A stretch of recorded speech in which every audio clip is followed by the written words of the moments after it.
Shalom saudaraku. Mari masuk hadiratnya dengan pengucapan syukur dan nikmati berkatnya. Disediakan yang terbaik bagi saudara dan saya. Are you ready? Let's go. Masuk hadiratnya dengan hati bersyukur. Masuk gerbangnya dengan pujian. Bermazmurlah bagi Dia, nyanyikan nyanyian baru. Bersukacita sekarang menyembah Dia. Masuk hadiratnya dengan hati bersyukur. Masuk gerbangnya dengan pujian. Bermazmurlah bagi Dia, nyanyikan nyanyian baru. Bersukacita sekarang, tinggikan Dia. Mari katakan, saat hati bersyukur dan jiwa pun bersuka. Shalom Bapak Ibu Saudara yang dikasihi oleh Tuhan. Saya percaya hari ini adalah hari yang luar biasa. Dan saya percaya bahwa perlindungan Tuhan, kasih setia Tuhan tidak pernah berubah dalam setiap hidup kita. Bapak Ibu Saudara yang dikasihi oleh Tuhan, hari ini kita akan memulai ibadah kita. Dan sebelum kita mulai ibadah kita, mari kita akan bersama-sama berdoa. Biar semua hamba-hamba Tuhan yang melayani pada saat ini melalui online diberkati, diurapi oleh Tuhan. Mari kita bersama-sama bangkit berdiri dan kita akan berdoa kepada Tuhan. Bapa kami di dalam surga, Allah pencipta langit dan bumi, Allah yang kami sembah di dalam nama Tuhan Yesus Kristus. Pada saat ini Tuhan kami berdoa kepadamu, menyerahkan hamba-hambamu yang akan melayani pada saat ini. Tuhan memberkati mereka dan mengurapi mereka. Kami berdoa untuk Bapak Gembala yang akan menyampaikan firman Tuhan. Pengurapan Tuhan turun atas hambamu. Kami juga berdoa untuk Dave yang akan memimpin pujian Tuhan. Biarlah Engkau juga mengurapi hambamu dengan puji-pujian. Setiap pujian penyembahan boleh naik menjadi rupa yang berbau harum dan menyenangkan hati Tuhan. Juga para tim media, Tuhan juga memberkati dan mengurapi mereka semua. Kami semua jemaat-Mu yang menyaksikan dan beribadah Tuhan melalui online ini juga diberkati oleh Tuhan. Biarlah hati kami seperti tanah yang subur. Ketika benih firman Tuhan ditaburkan, benih itu bertumbuh dalam setiap kehidupan kita sekalian. Terima kasih Bapa di dalam surga. Engkau berkati setiap umat-Mu, memberkati kami semua, dan memberkati ibadah pada hari ini. Hanya di dalam nama Tuhan Yesus Kristus kami berdoa, kami mengucap syukur kepada Tuhan. Haleluya, haleluya. Amin. Shalom saudaraku, ada sukacita amin. Mari naikkan pujian pengagungan di hadapan Raja kita, sebab Dia layak dipuji dan disembah. Mari percaya, bersama Dia ada hari esok yang penuh dengan kemenangan. Angkat suaramu, sama-sama nyanyikan. Come on. Anak Allah, Yesus namanya, menyembuhkan, menyucikan, bahkan mati, tebus dosaku, kubur kosong, membuktikan Dia hidup. Oh yeah. Naikkan pujian ini bersama dan percaya, oh, anak Allah. Katakan, Yesus namanya, menyembuhkan, menyucikan, bahkan mati, tebus dosaku, kubur kosong, membuktikan Dia hidup. Angkat tanganmu dan katakan, sebab Dia hidup, ada hari esok. Sebab Dia hidup, ku tak gentar, karena ku tahu Dia pegang hari esok. Hidup jadi berarti sebab Dia hidup.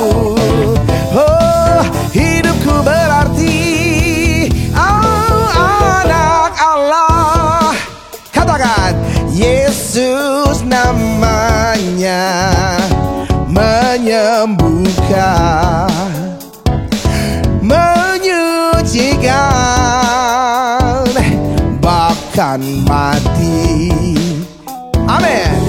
Tebus dosaku, kubur kosong membuktikan, oh Yesus hidup. Oh, sebab Dia hidup. Mari katakan, oh ada hari esok, sebab Dia hidup. Ku tak gentar, karena ku tahu Dia pegang hari esok. Hidup jadi berarti sebab Dia hidup. Come on, sebab Dia hidup. Oh ada hari esok. Oh yeah, oh sebab Dia hidup. Mari katakan bersama, ku tak gentar, ku tak gentar. Oh, karena ku tahu Dia pegang hari esok. Hidup jadi berarti sebab Dia hidup. Sebab Dia hidup. Mari katakan pujian ini, come on. Oh ada hari esok, sebab Dia hidup. Oh, ku tak gentar. Let's go. Karena ku tahu Dia pegang hari esok. Hidup jadi berarti sebab Dia hidup. Jadi berarti sebab Dia hidup. Oh, hidup jadi berarti sebab Yesus hidup. Oh yeah, oh, hari esok penuh kemenangan. Haleluya. Berikan tepuk tangan bagi Allah kita. Tahukah saudara dan saya, kita dipenuhi dengan kuasa, karena kita punya Allah yang penuh dengan kuasa dan dahsyat. Come on, roh yang ada di dalam kita jauh lebih besar dari roh yang ada di dunia ini. So don't be afraid, there's no doubt on you Lord. Come on.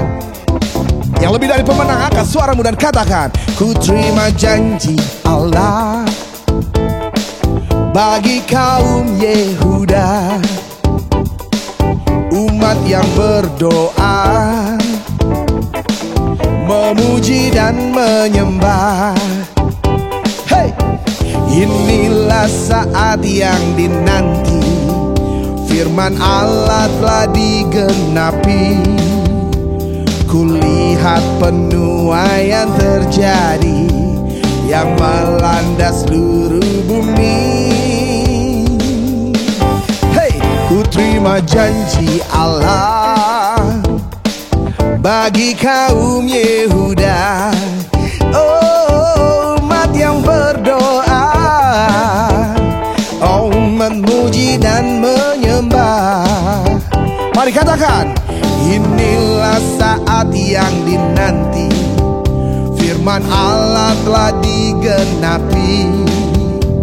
Kulihat penuaian terjadi yang melanda seluruh bumi. Are you ready? Sing! Tuhan memberiku kegirangan dan sukacita melimpah. Minyak yang baru dicurahkan. Haleluya, ku bersorak. Katakan, Tuhan memberiku kegirangan dan sukacita melimpah. Oh, minyak yang baru dicurahkan. Haleluya, ku bersorak. Haleluya. Segala hormat kemuliaan bagi Allah kita.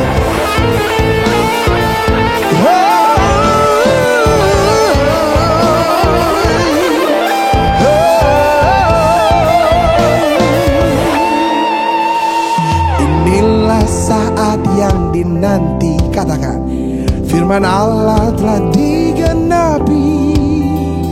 Kulihat benua yang terjadi, yang melanda Indonesia. Oh, Tuhan memberiku kegirangan, come on, dan sukacita melimpah.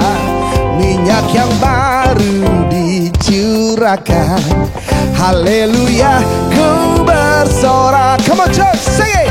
Tuhan memberiku kegirangan dan sukacita melimpah. Oh, minyak yang baru dicurahkan, haleluya, ku bersorak. Haleluya, ku bersorak. Haleluya, ku bersorak. Oh yeah. Haleluya.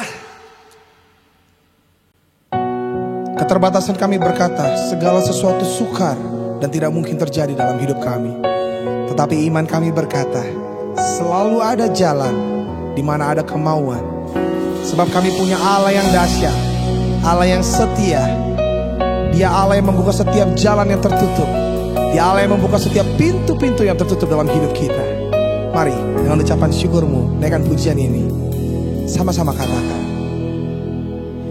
Ketika jalanku lalui, berputar di padang gurun, Engkaulah yang memelihara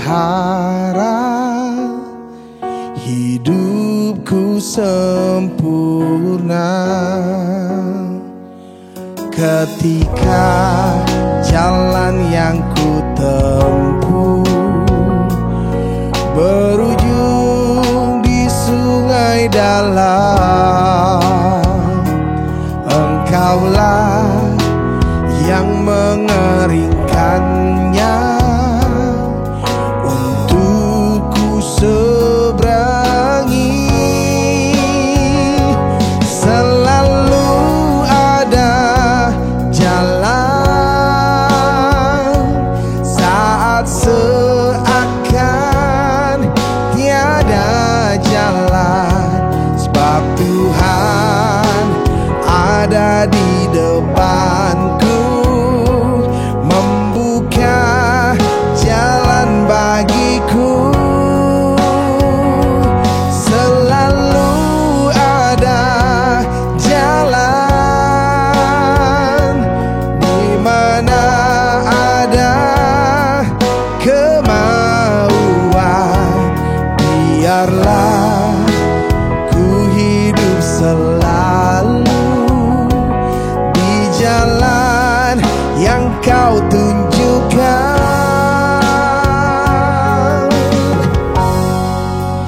kepadaku.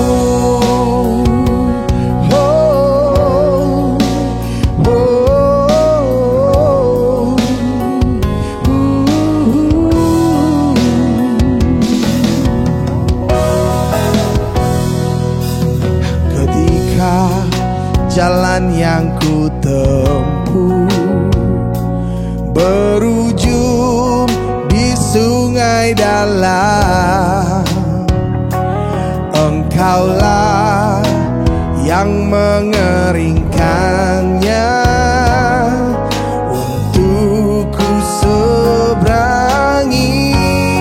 Mari katakan, selalu ada jalan saat seakan tiada jalan, sebab Tuhan ada di depanku, membuka jalan bagiku. Oh, selalu ada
namamu, Allah yang tak terbatas.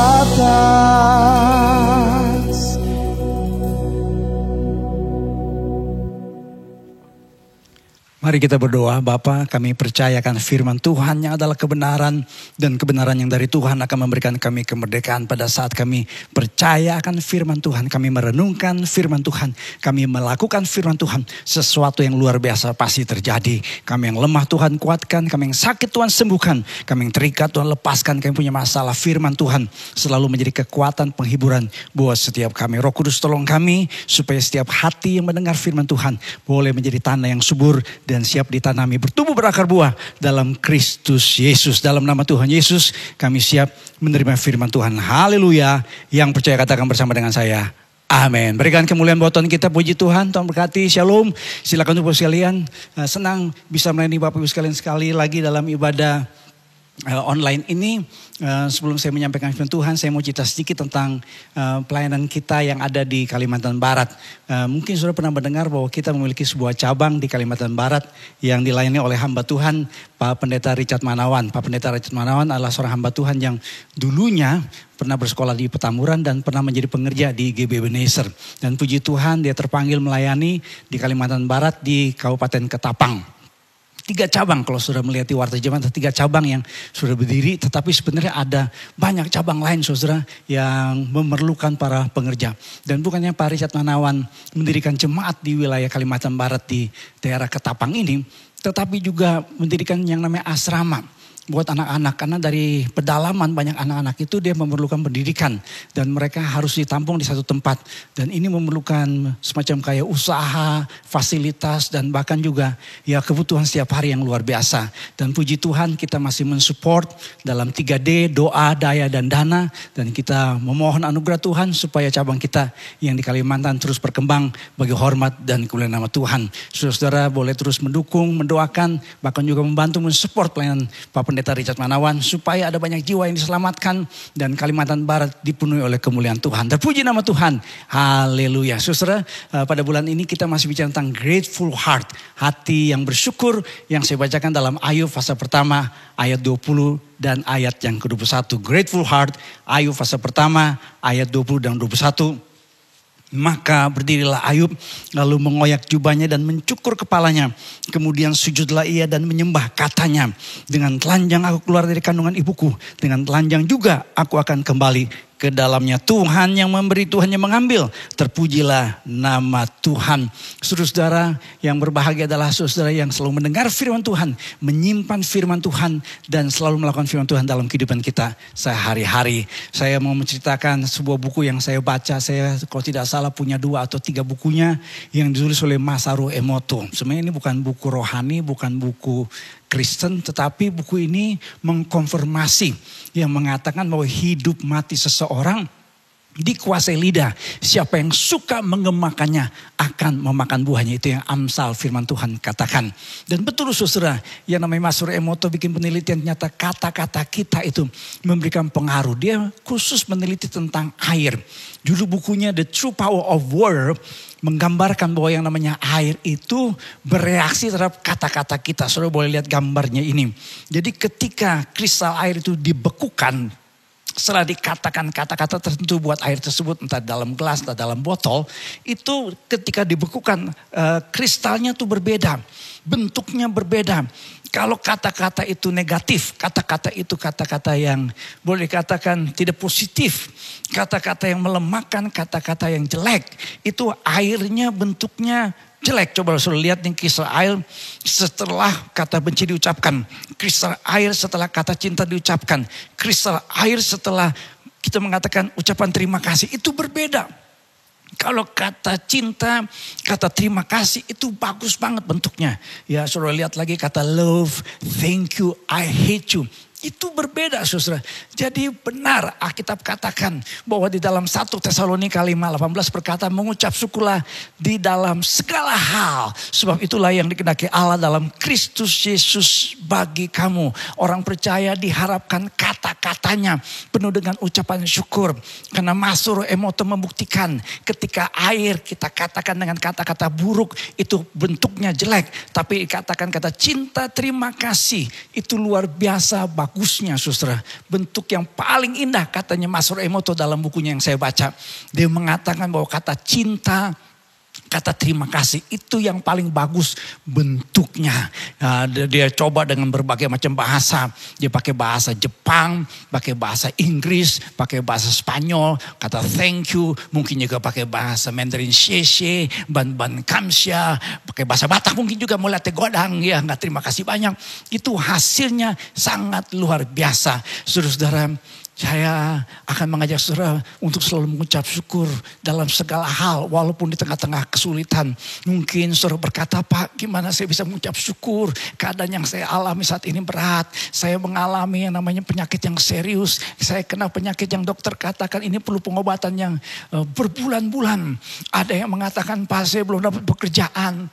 Sejak pandemik saya di PHK dan sampai hari ini belum dapat pekerjaan. Ada lagi yang berkata, Pak kontrakan saya habis dan harus bayar. Kos-kosan saya harus saya bayar. Gimana kita saudara? Bagaimana kita ya bisa mengucap syukur. Kita bisa berkata haleluya. Kita berkata puji Tuhan di tengah-tengah kesulitan. Saudara saya mengajak saudara melihat dalam kitab Ayub. Ayub penderitanya luar biasa. Saudara boleh lihat di dalam kitab Ayub pasal pertama dan pasal kedua. Ada 3 hal yang membuat Ayub menderita dengan luar biasa. Yang pertama Ayub menderita dalam kehilangan kekayaan. Kehilangan keluarga dan kehilangan kesehatan. Tetapi saudara Ayub berkata terpujilah nama Tuhan. Dia berkata haleluya glory. Kenapa saudara? Hal yang pertama bagaimana kita bisa tetap mengucap syukur. Kita mampu mengucap syukur dalam situasi yang sulit. Dalam pertama mempercayai segala hal yang dimiliki oleh hidup kita. Dimiliki seseorang. Dimiliki oleh siapapun juga adalah berasal dari Allah.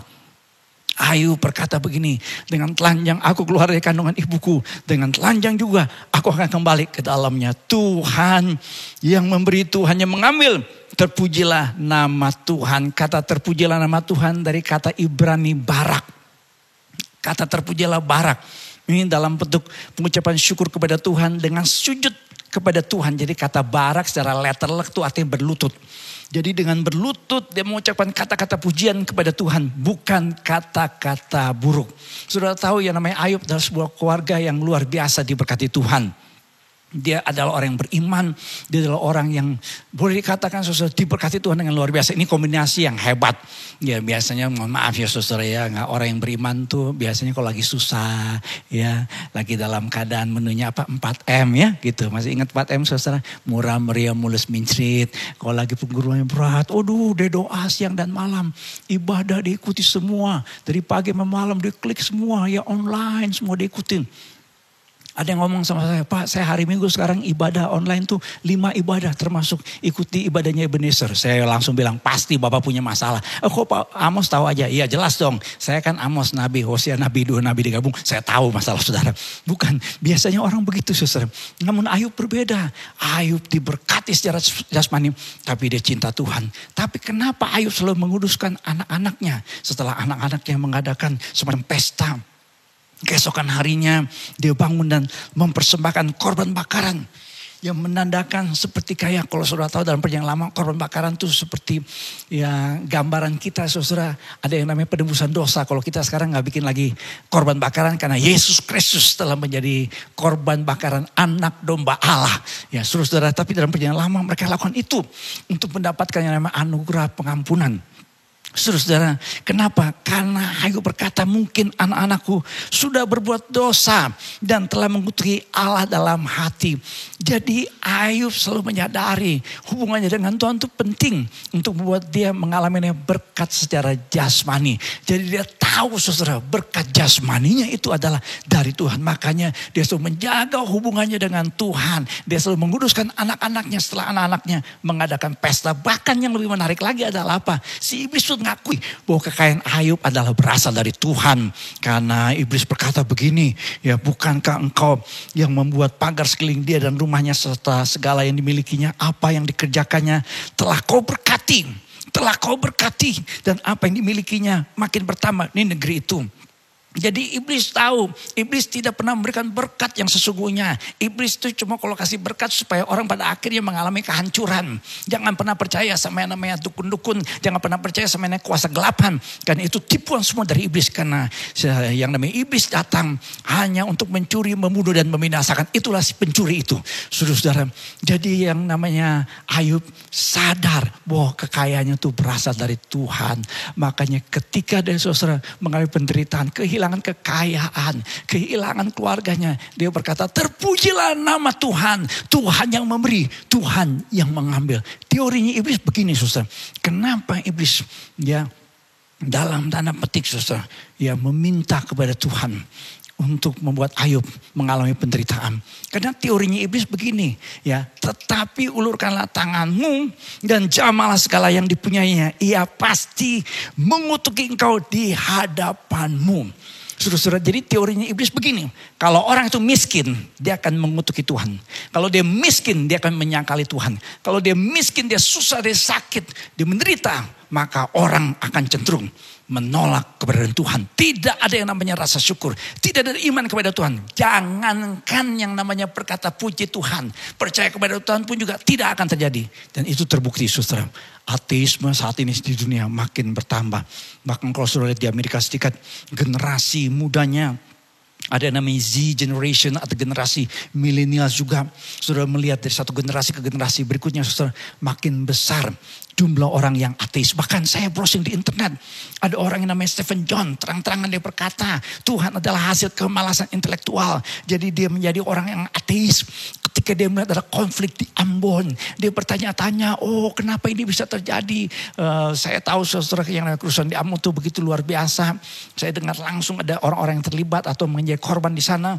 Saudara, mungkin yang namanya Stephen John ini bertanya-tanya, kok kenapa orang bisa mengalami penderitaan? Saya baca lagi di internet, saudara, ada orang yang tidak disebutkan namanya, anonim. Dia menjadi ateis karena dia merasa doanya jarang terkabul. Padahal dia dulunya kata termasuk orang yang alim. Di setiap kesempatan katanya selalu berdoa kepada Tuhan. Tapi dia melihat ada banyak teman-temannya, orang-orang yang disebut pendosa kelas wahid. Namun mereka katanya hidupnya, oh kayaknya kok makmur-makmur aja. Dilihat hidupnya kok mereka kayaknya, oh lebih baik daripada hidup saya. Saya adalah orang yang percaya kepada Tuhan. Tapi kok hidup saya tidak lebih baik daripada orang yang hidupnya hancur-hancuran, hidupnya dalam dosa, hidup di dalam yang namanya segala macam kenikmatan dunia. Saudara, saya baca dalam kitab Mazmur, ada pergumulan dari pemazmur. Kalau saudara baca baik-baik, ini Mazmur Asaf. Dia bergumul begini, tetapi aku sedikit lagi maka kakiku terpleset. Nyaris aku tergelincir sebab aku cemburu kepada pembual-pembual kalau aku melihat kemujuran orang-orang fasik. Sebab kesakitan tidak ada pada mereka, sehat dan gemuk tubuh mereka. Mereka tidak mengalami kesusahan manusia dan mereka tidak kena tulah seperti orang lain. Pemazmur yang adalah Asaf hampir tergelincir imannya, hampir menyangkali Tuhan. Boro-boro dia mau berkata haleluya, percaya kepada Tuhan pun hampir saudara dia sangkali imannya. Kenapa? Karena dia melihat kok orang-orang fasik, orang-orang yang tidak percaya Tuhan, orang-orang yang tidak beribadah kepada Tuhan, orang-orang yang tidak hidup dalam kebenaran Tuhan, kok hidupnya lebih makmur. Ya saya lihat Pak, saudara saya Pak nggak pernah ke gereja. Saya bela-belain Pak, padahal tuh puslah saya di HP saya terbatas. Tapi saya bela-belain ikut ibadah online. Saudara saya kagak pernah. Tapi saya lihat dia kok usahanya oke-oke aja, kayak gak pernah kena masalah pandemik. Saya Pak benar-benar bertanya-tanya kok bisa seperti itu. Saudara-saudara, ternyata hubungan dengan Tuhan itu harus melebihi berkat jasmani. Kenapa ada banyak orang tidak bisa mengucap syukur dalam situasi yang sulit?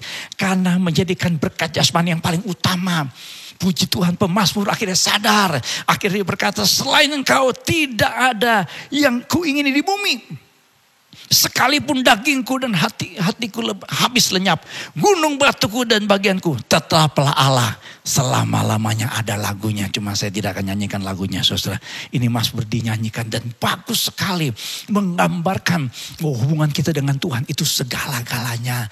Jangan cari yang namanya berkat Tuhan, tapi carilah Tuhan yang adalah sumber berkat dalam kehidupan kita. Seek the blesser, not the blessing, itu bahasa Inggrisnya. Rasul Paulus bersuka cita dan bersyukur, dia berkata, aku mengucap syukur kepada Allahku setiap kali aku mengingat kamu, dan setiap kali aku berdoa untuk kamu semua, aku selalu berdoa dengan sukacita.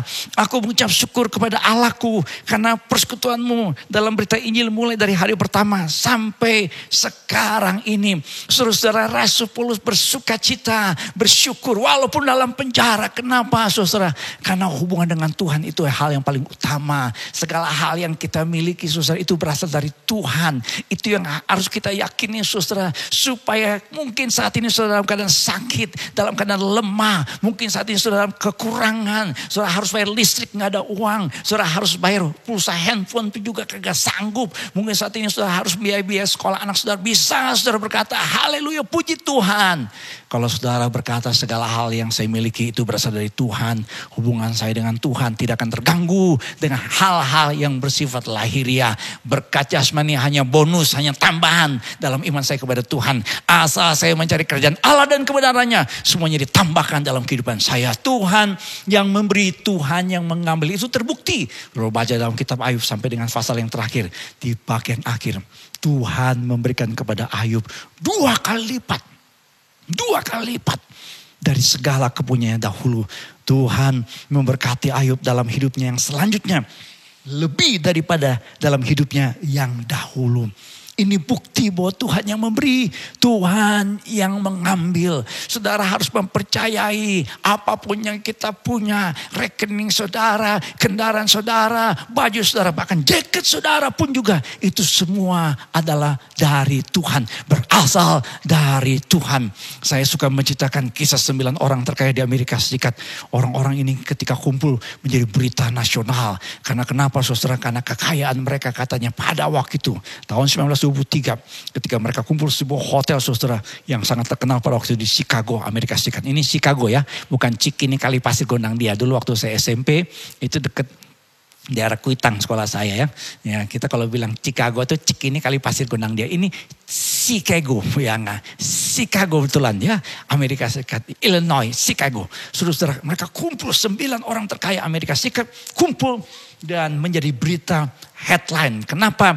Karena banyak orang di Amerika Serikat mimpikan hidup mereka seperti 9 orang terkaya di Amerika Serikat. Konglomerat Amerika Serikat pada waktu itu. Tetapi saudara, 25 tahun kemudian apa yang terjadi dalam kehidupan mereka?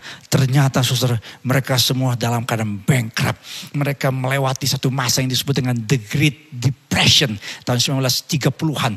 Amerika mengalami hancur-hancuran secara ekonomi. Dan termasuk 9 orang terkaya Amerika yang tahun 23 berkumpul di sebuah hotel. Dan mereka saudara mengalami yang namanya kekayaan yang habis lenyap, saudara. Banyak di antara mereka yang mati dalam keadaan miskin, masuk penjara, bahkan ada yang bunuh diri. Saudara-saudara, saya pernah memberikan gambaran orang-orang terkaya di dunia saat ini habis-habisan dihantam yang namanya virus corona. Orang terkaya di Amerika dan di dunia namanya Jeff Bezos mengalami kehilangan kekayaan 132 triliun hanya dalam waktu seminggu. Orang-orang kaya di Filipina, mereka saudara hartanya berkurang 252 triliun. Saudara-saudara, artinya apa? Kalau saudara berkata sukacita saya, kebahagiaan saya karena harta materi, saya akan berkata haleluya, puji Tuhan. Kalau saya diberkati Tuhan, kalau saya punya mobil baru, kalau saya punya cincin yang berkilauan, kalau saya punya gigi emas semua, saudara-saudara baru bersyukur. Saudara akan kecewa, saudara akan lemah, saudara tidak bisa bersyukur di tengah penderitaan. Tetapi kalau saudara berkata segala hal yang saya miliki itu berasal dari Tuhan, Tuhan yang memberi, Tuhan yang mengambil, terpujilah nama Tuhan, maka saudara akan tetap bersyukur di segala keadaan, termasuk di dalam keadaan yang sulit. Bagaimana kita tetap bersyukur, saudara, di dalam keadaan yang sulit? Bersyukurlah selalu, saudara, karena keselamatan yang kekal dalam Kristus, bukan karena berkat jasmania. Miliki hati yang melekat kepada Kristus, bukan kepada yang namanya materi kekayaan. Di mana hartamu di situ hatimu, kata Tuhan Yesus. Tapi kalau hati kita melekat kepada Tuhan, oh mungkin Tuhan izinkan kita seperti Ayub mengalami yang namanya ujian iman. Mungkin Tuhan izinkan kita saat ini mengalami yang namanya PHK dari perusahaan. Mungkin Tuhan izinkan kita mengalami kemerosotan dari penghasilan. Tetapi kita tetap berkata, haleluya, puji Tuhan. Dan ingatlah selalu bahwa kekayaan yang kita miliki adalah karena berkat Tuhan atas hidup kita. Sehingga saudara bisa berkata, haleluya, puji Tuhan. Berikan kemuliaan buat Tuhan kita. Yes. Karena Tuhan yang memberi, Tuhan yang mengambil. Terpujilah nama Tuhan. Yang kedua saudara, bagaimana kita tetap bisa mengucap syukur dalam situasi keadaan yang sulit. Yang kedua, kita harus punya keyakinan segala hal yang terjadi adalah di dalam kedaulatan Allah. Saudara, dalam Ayub 2 ayat yang ke-10 berkata, tetapi jawab Ayub kepadanya, engkau berbicara seperti perempuan gila. Apakah kita mau menerima yang baik dari Allah tetapi tidak mau menerima yang buruk? Dalam kesemuanya itu, perhatikan, dalam kesemuanya itu Ayub tidak berbuat dosa dengan bibirnya. Ada serangan kedua dari si iblis. Kemudian iblis pergi dari hadapan Tuhan. Lalu ditimpanya Ayub dengan bara yang busuk dari telapak kakinya sampai ke batu kepalanya. Tadi saya mengatakan saudara, penderitaan Ayub itu ada 3 hal. Yang pertama kehilangan kekayaan. Yang kedua kehilangan keluarga. Dan yang ketiga kehilangan kesehatan. Kehilangan kesehatan itu di babak kedua. Karena strateginya iblis adalah apa? Selalu menunggu waktu yang baik. Waktu Tuhan Yesus dicobai oleh iblis padang gurun. Dan setelah yang namanya iblis mundur. Tapi iblis menunggu waktu yang baik. Kata waktu dipakai kata ini kairos. Artinya kesempatan yang tidak terulang lagi. Momentum. Dan pekerjaan iblis kalau sudah baca dalam Wahyu 12 ayat yang ke-10 adalah. Dia adalah pendakwa orang-orang percaya. Pendakwa orang-orang kudus siang dan malam. Di hadapan Allah. Makanya setiap kita harus terus waspada. Kalau sudah mengalami kemenangan. Kalau sudah saat ini tetap mengikuti Tuhan dengan segala hati. Terus berjaga-jaga. Terus hidup dalam Tuhan. Jangan beri kesempatan kepada iblis. Jangan biarkan iblis masuk dalam kehidupan saudara. Terus saudara dipenuhi oleh Roh Kudus. Terus minta darah Yesus tutup bungkus hidup saudara. Saudara, jadi iblis dalam babak kedua membuat Ayub mengalami yang namanya penderitaan dalam kesehatannya. Ini sudah menyerang hidup pribadinya secara langsung. Sehingga akibatnya apa? Istrinya Ayub mengeluh.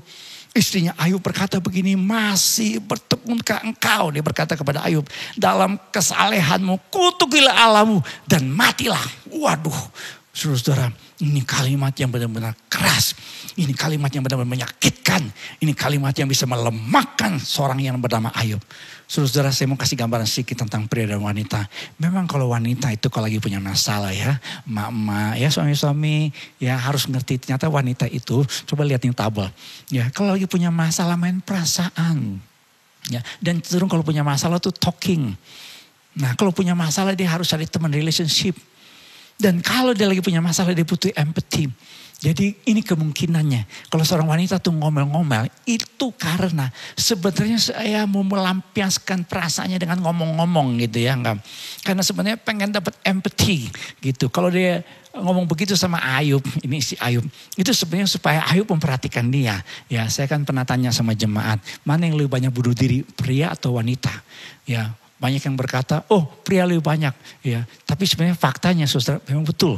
Pria lebih banyak yang melakukan bunuh diri. Tetapi yang kepengen bunuh diri, yang menyatakan niat pengen bunuh diri lebih banyak wanita. Namun yang benar-benar bunuh diri paling banyak itu pria. Kenapa? Karena ini menurut penelitian. Wanita itu teriak pengen bunuh diri. Berkata sama suaminya, udah dah mami mati aja dah. Udah mami biar ketabrak aja. Ya, padahal ketabrak semut gitu ya. Itu sebenarnya pengen cuma dapat perhatian, empati ya. Gitu, makanya saya suka mengatakan buat suami-suami, kalau istri itu ngomel-ngomel, istri ya enggak nyap-nyap gitu ya, istri musik rap, apa gitu ya, enggak gitu ya, didoain ya, tumpang tangan gitu ya, enggak. Baptis lagi istri ya enggak, saudara ya. Itu karena istri pengen dapat yang namanya empati. Istri itu kalau lagi punya masalah pengen ngomong aja gitu ya. Namun saya mau bilang begini saudara, ada 4 isi perkataan yang buat orang tuh bercerai. Orang Manado bilang bisa bacere. Kalau apa? Istrinya tuh cuma kritikan, hinaan, bela diri, dan membisu. Jadi tolong istri-istri yang ikut ibadah pada saat ini. Jangan kalau suami dalam keadaan terpuruk secara ekonomi. Jangan suami saat ini belum dapat pekerjaan, usaha lagi mandap. Kita nyap-nyap terus. Ini bisa mengganggu hubungan suami istri. John Gottman mengatakan dalam pendidikan harus ada senyuman, harus ada pujian, harus ada tawa, harus ada penghargaan, dan rasa syukur. Saudara, rupanya istri Ayub ini saudara sudah mulai gundah gulana. Dan targetnya iblis kalau saudara baca di dalam Ayub 2 ayat yang kelima adalah apa? Tetapi ulurkanlah tanganmu, dia berkata begini kepada Tuhan. Dan jamalah tulang dan dagingnya, ia pasti mengutuki engkau di hadapanmu. Jadi hipotesanya sih iblis adalah apa? Kalau Ayub kena sakit penyakit, dia pasti akan mengutuki Tuhan. Tidak akan ada lagi kata terpujilah nama Tuhan. Tetapi sudah lihat di dalam Ayub 2 ayat yang ke-10. Ayub berkata kepada istrinya, engkau berbicara seperti perempuan gila. Apakah kita mau menerima yang baik dari Allah, tetapi tidak mau menerima yang buruk? Ini artinya apa? Ayub mempercayai kedaulatan Allah, Bapak Ibu sekalian. Ayub mempercayai Allah yang berdaulat. Apakah kita mau menerima yang baik dari Allah, tetapi tidak mau menerima yang buruk? Kata kedaulatan, sovereignty of God.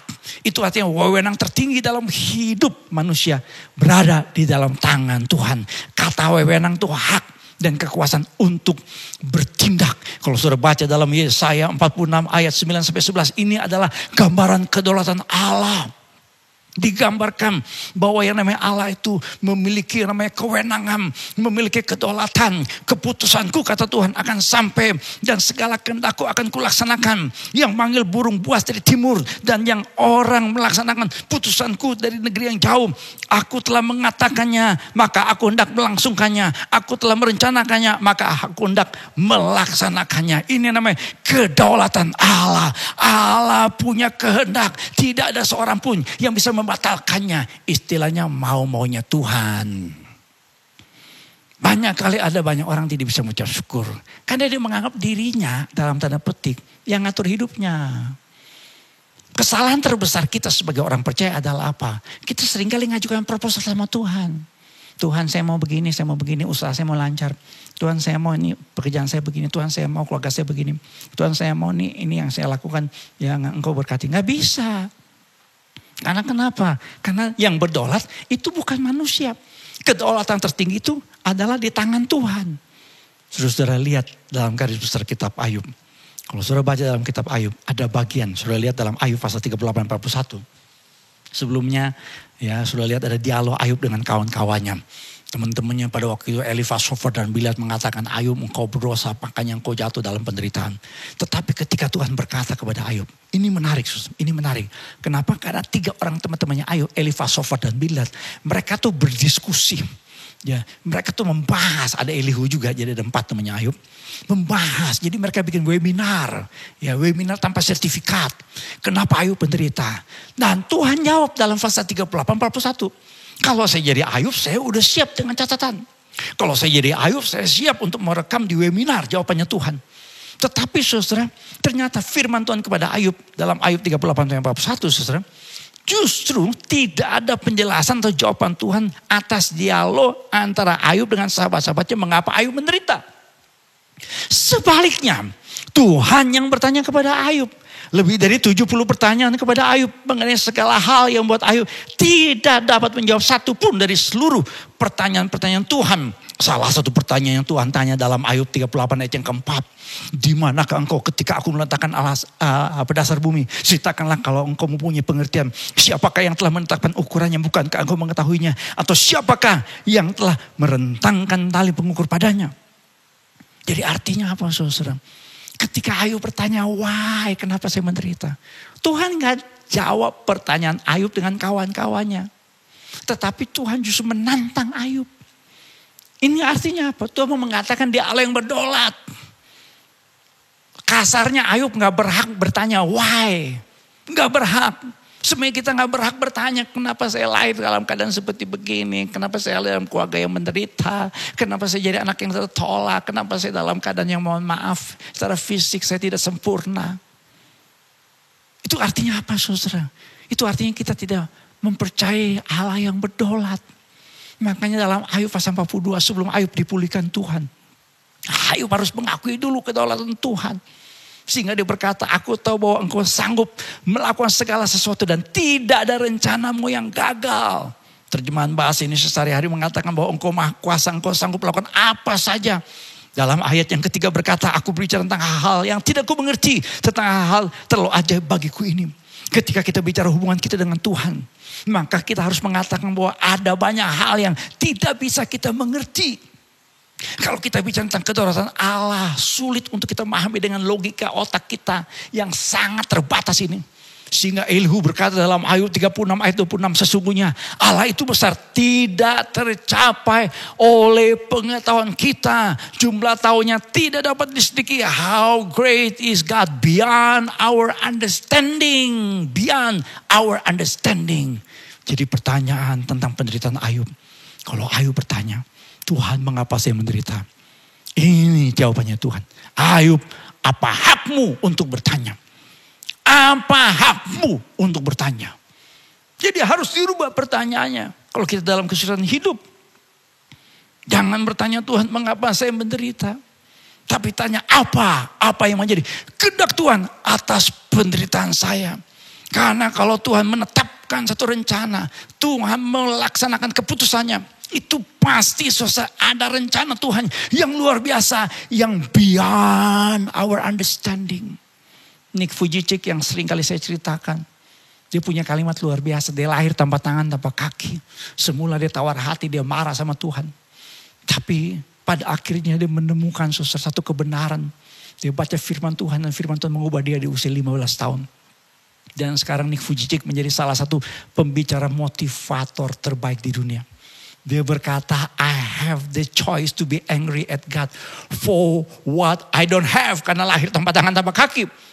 Or be thankful for what I do have. The more, katanya hamba Tuhan R.C. Sproul, the more we understand God's sovereignty, the more our prayers will be filled with thanksgiving. Semakin kita memahami kedaulatan Allah, semakin doa-doa kita diwarnai dengan ucapan syukur. God is in control, and therefore in everything I can give thanks. Bagaimana kita tetap bersyukur di tengah-tengah kesulitan. Percayalah segala hal yang kita miliki itu berasal dari Allah. Tuhan yang memberi, Tuhan yang mengambil. Terpujilah nama Tuhan. Percayalah dia Allah yang berdaulat, yang punya rencana buat kita. Bukan rancangan kecelakaan, tapi rancangan yang mendatangkan damai sejahtera. Karena Allah yang kita sembah adalah Tuhan yang turut bekerja dalam segala sesuatu. Mendatangkan kebaikan bagi orang-orang yang mengasihi dia. Dalam rancangan yang kekal, yang percaya katakan amin. Berikan kemuliaan buat Tuhan kita. Haleluya, puji Tuhan. Mari kita berdoa saudara. Kita bangkit berdiri bersama, kita berdoa. Puji Tuhan. Mari kita sama-sama berdiri berdoa saudara. Puji Tuhan, haleluya. Semua masing-masing merenungkan firman Tuhan. Saya tidak tahu keberadaan saudara saat ini. Saya tidak tahu bagaimana saudara saat ini dalam keadaan seperti apa. Tapi satu hal yang saya ketahui, bahwa setiap saudara selalu dalam rancangan Tuhan yang luar biasa. Puji Tuhan, haleluya. Terima kasih Tuhan, haleluya. Semua dalam keadaan sikap doa. Mari kita sama-sama berdoa. Bapa Surgawi, terima kasih. Engkau Tuhan yang tidak pernah meninggalkan kami. Engkau melihat Tuhan setiap hati yang saat ini beribadah. Ada yang mungkin dalam kesulitan, dalam himpitan, dalam masalah. Tetapi kami tetap mengucap syukur dalam segala hal. Kami berkata haleluya, puji Tuhan. Mungkin saat ini ada yang kena dampak karena pandemi ini. Yang berkaitan dengan yang namanya masalah jasmani. Mungkin ada di antara kami yang kehilangan pekerjaan, kehilangan pendapatan, penurunan aset. Tetapi kami tetap berkata terpujilah nama Tuhan. Karena kami percaya Tuhan yang memberi, Tuhan yang mengambil. Bahkan lebih dari itu Tuhan, kami tetap mempercayai Allah yang berdaulat. Tuhan yang punya rancangan buat kami, yaitu rancangan yang kekal, rancangan yang ajaib. Ajar kami Tuhan untuk selalu berkata haleluya, puji Tuhan, kami syukur Karena kami percaya pada waktu kami terus bersyukur, Tuhan di dalam kedaulatannya akan merancangan buat kami dan bawa kami. Sehingga kami menjadi orang-orang percaya yang mengalami yang namanya air yang tenang dan rumput yang hijau. Itulah janji Tuhan buat setiap kami. Teguhkan setiap hari Tuhan. Ajar kami Tuhan untuk selalu bersyukur kepada Tuhan. Terima kasih Bapa untuk saudara kami yang sudah bergabung pada saat ini dalam beribadah. Kalau ada yang sakit, Tuhan sembuhkan dalam nama Tuhan Yesus. Yang mungkin mulai tawar hati, Tuhan berikan kami semangat, gairah. Roh kami menyala-nyala buat Tuhan. Kami percaya Tuhan, Engkau Tuhan yang Immanuel, yang berserta dalam kehidupan kami. Bersyukur Tuhan untuk saudara kami yang berulang tahun sepanjang minggu ini. Pak Irving Lawalata, Pak Andreas Lili, Ibu Inge Stefani Basuki, adik Maswell Montolalu, Pak Hendro Haryono, Ibu Sriyanti Atmojo, Ibu Martina Wanggai, Saudara Paulus Wahyudi Wimancaya, adik Darren Juan Herawan, adik Giselle Nahumuri, adik Ivan Nathan Lesande, adik Aletea, Celeste Tampu Bolon, Bapak Teddy Montolalu, Pak Adrian Chandra, Papa Damen Sioming, dan Ibu Dia Prihatiwi. Tuhan Engkau memberkati saudara kami yang sepanjang minggu ini Tuhan anugerahkan 1 tahun lagi usia dalam kehidupan mereka. Dan kami percaya Tuhan yang telah memberkati mereka akan menjadi Tuhan yang Ebenezer, yang Tuhan telah menolong mereka sampai hari ini dan terus akan menolong dan memberkati hidup mereka. Biarlah mereka diberkati untuk menjadi berkat. Kami terus berdoa Tuhan untuk penanganan COVID di Indonesia. Bersyukur Tuhan mulai terjadi penurunan angka penularan di Indonesia. Kami mau terus berdoa Tuhan untuk rencana penyiapan vaksin untuk Indonesia bahkan seluruh dunia. Tuhan yang campur tangan dalamnya. Dan kami mau berdoa untuk para tenaga medis. Tuhan terberikan kekuatan, semangat dan perlindungan Tuhan secara khusus. Kami terus berdoa Tuhan untuk kesembuhan dari saudara kami yang terpapar virus corona. Angka kesembuhan akan semakin naik dan kami mau tetap berkata buat Indonesia, Shalom bagi Indonesia, Shalom bagi Indonesia, Shalom bagi Indonesia. Terima kasih Bapa. Kami mau terus berdoa Tuhan untuk pelayanan yang Tuhan percayakan buat kami. Tuhan terus berkati. Terima kasih buat saudara kami yang taat akan kebenaran firman Tuhan untuk menjadi bagian dalam pekerjaan Tuhan. Ketika umat-Mu Tuhan memberi persembahan, baik persembahan pelayanan, persembahan diakonia, peduli, persembahan misi, bahkan ada jemaat-Mu yang mengembalikan milik Tuhan yaitu persepuluhan. Tuhan memberkati, Tuhan menguduskan persembahan yang kami bawa, yang kami berikan kepada Tuhan. Terima kasih Bapa untuk ibadah pada saat ini. Biarlah kami terus bersuka cita, kami terus berkata haleluya puji Tuhan. Kami memiliki hati yang selalu bersyukur, grateful heart. Itu selalu ada dalam hati kami masing-masing. Sebelum kami mengakhiri ibadah pada saat Tuhan, kami mohon berkat dari Bapa di sorga. Mari saudara angkat tangan saudara sebagai tanda komitmen saudara bahwa saudara tetap bersyukur, bersuka cita dan berkata terpujilah nama Tuhan kekal untuk selama-lamanya. Walaupun saudara mungkin saat ini menghadapi tantangan persoalan dalam hidup. Aminkan kalimat-kalimat berkat ini supaya digenapi dalam kehidupan saudara.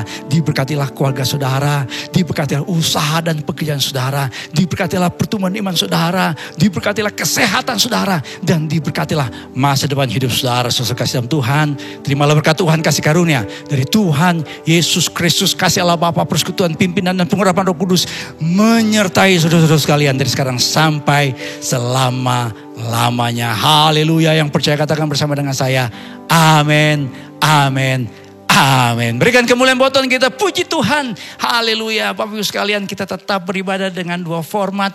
Kita ibadah saudara seperti sekarang ini yang bisa diakses dari jam 6 pagi. Dan ibadah live stream jam 10. Saudara ikuti seluruh ibadah kita khusus buat anak-anak. Ada ibadah jam 9. Dan ibadah buat anak-anak muda jam 3 sore. Dan Bapak Ibu sekalian, kita juga punya ibadah untuk para wanita ya. Kemarin ya. Ada pelayanan untuk para wanita, Ibu Sivaniso yang melayani dan puji Tuhan. Ya, saya percaya ibu-ibu tetap kuat. Jadi nggak seperti kayak istrinya Ayub tadi, saudara ya. Nggak. Kalau ada yang seperti istrinya Ayub, ya ibu-ibu harus ikuti ibadah FWS ya, supaya mengalami kemenangan, bisa bersyukur, bisa berkata haleluya sehingga suami, anak-anak diberkati. Haleluya, puji Tuhan. Nah, saudara doakan karena kami sedang mempersiapkan untuk acara Christmas ya bulan Desember. Doakan ya supaya walaupun mungkin kita tidak tahu apa yang terjadi di bulan Desember, tapi kita terus saudara mempercayai bahwa kehadiran Tuhan dalam kehidupan kita itu lebih dari cukup. Tuhan memberkati kita saudara dengan mengikuti protokol kesehatan pemerintah, dengan selalu menjaga jarak, selalu cuci tangan, selalu memakai masker saudara. Dan yang keempat M-nya adalah meningkatkan imun dan iman. Tuhan memberkati. Have a blessed Sunday. Amen. Come on. Soraklah haleluya, soraklah haleluya, haleluya. Oh oh, hey, soraklah haleluya, soraklah haleluya, haleluya.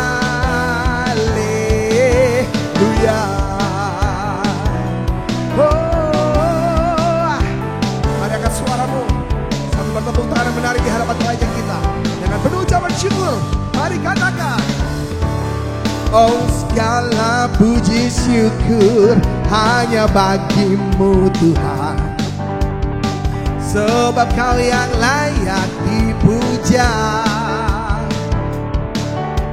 Kami mau bersorak tinggikan nama-Mu. Haleluya. Are you ready? Let's go. Soraklah haleluya, soraklah haleluya, haleluya.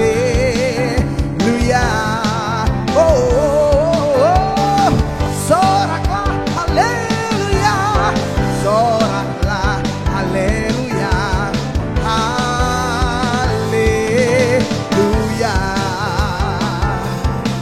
Oh yeah.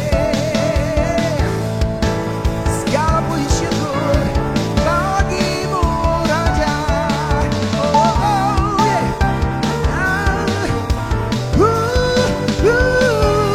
Yeah. Come on church. Dengan ucapan syukurmu sama-sama katakan, soraklah haleluya. Oh yeah yeah. Angkat suaramu. Haleluya. Saya yakin bisa lebih dahsyat lagi. Come on. Soraklah haleluya, soraklah haleluya, haleluya. Oh soraklah haleluya, soraklah haleluya, haleluya, haleluya. Oh soraklah haleluya, soraklah haleluya, haleluya. Oh come on, haleluya.